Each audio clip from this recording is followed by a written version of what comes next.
turning up today to show all of you people out there that they stand against normality.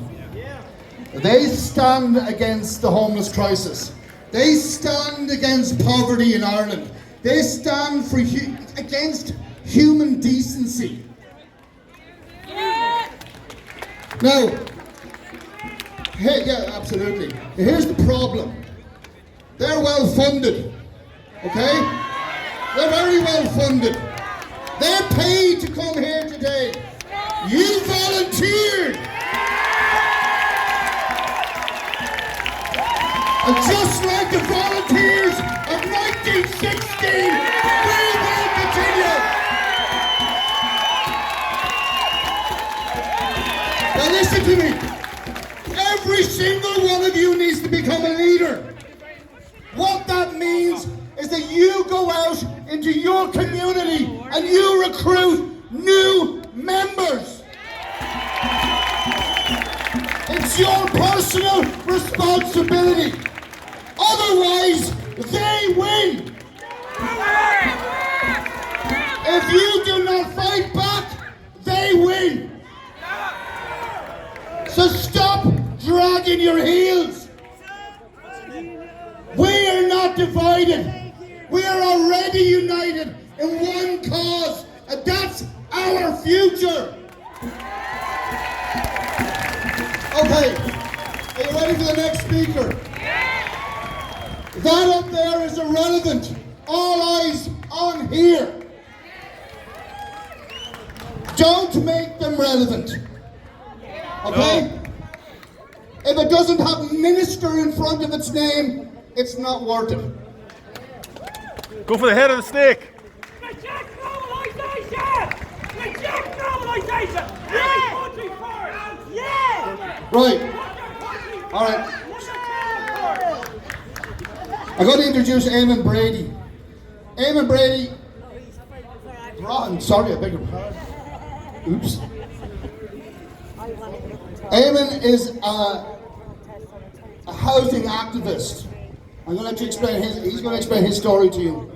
But he has marched for corruption for almost 2 decades in Ireland, against corruption for almost 2 decades in Ireland.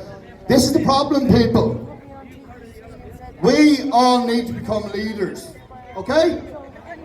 You need to take personal responsibility. This is your country after all. Right.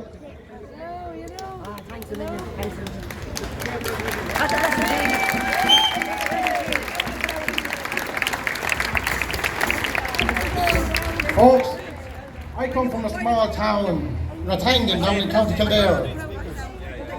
Made famous by Big Brother Brian Dowling and the Jedwards.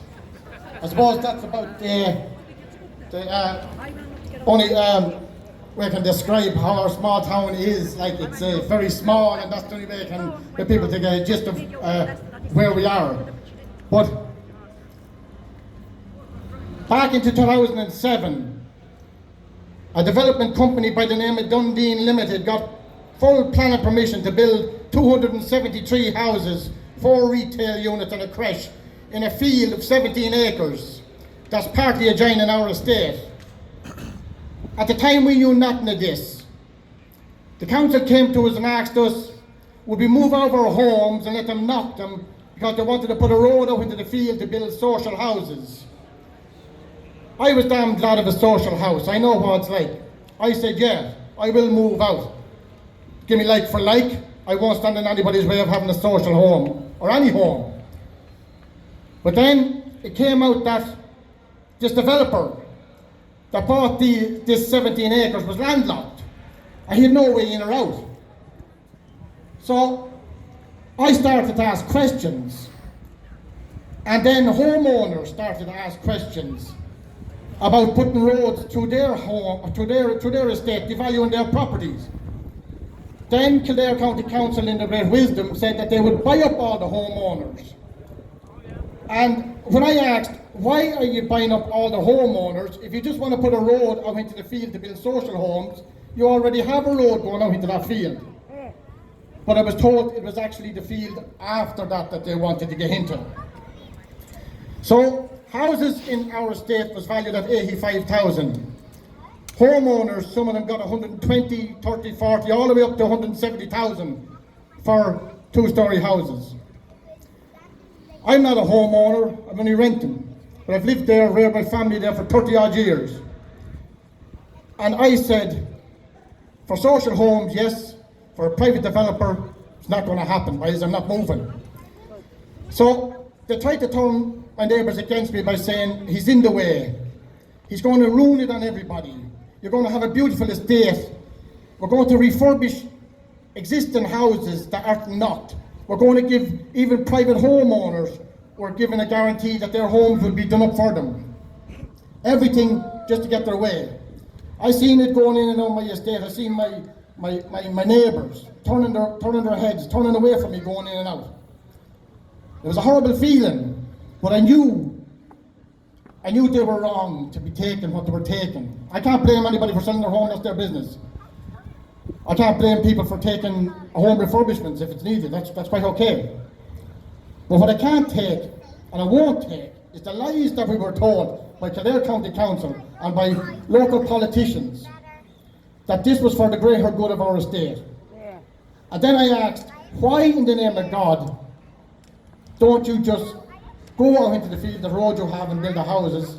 Why are you taking a sledgehammer to crack a nut? And they said that this estate is has a bad name. There's antisocial behaviour problems in the estate. Folks, there's only 70 odd houses in the estate. There's not enough for us to start a good row, for God's sake. So when it came out about the developer, the landholder, it went on to Pat Kenny News Talk Radio. And Kildare County Council would not send on a person from Kildare County Council, they sent on a journalist. And it came out that, yeah, Kildare County Council did want to knock houses, they did want to put a road through the estate, and they did want to get out into an adjoining field. And it had nothing to do with building social houses. So that was back in 2007, this is 2020.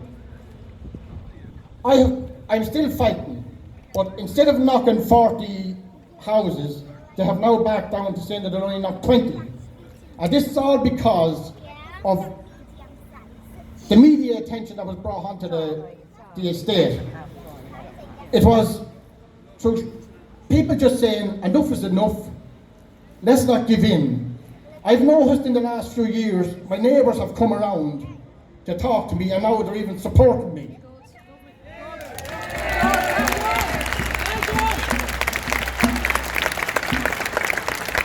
I never judged my neighbours. I never thought bad of my neighbours. This is politics at its best.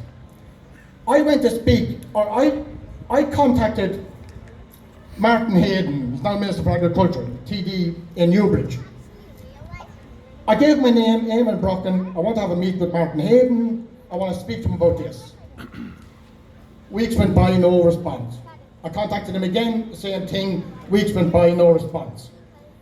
I contacted the office this day and I said, my name is Pat Dempsey, I live in Kildare and I want to speak to Martin Hayden about a housing issue I'm having. The very next day I was sitting in front of Martin Hayden. So when I got talking to Martin, Martin said, well Pat, how are you keeping? And I said, I just have to pull you up there, Martin. I said, my name is Eamon Brock and I live in Ratang in St. Patrick's Park. I said,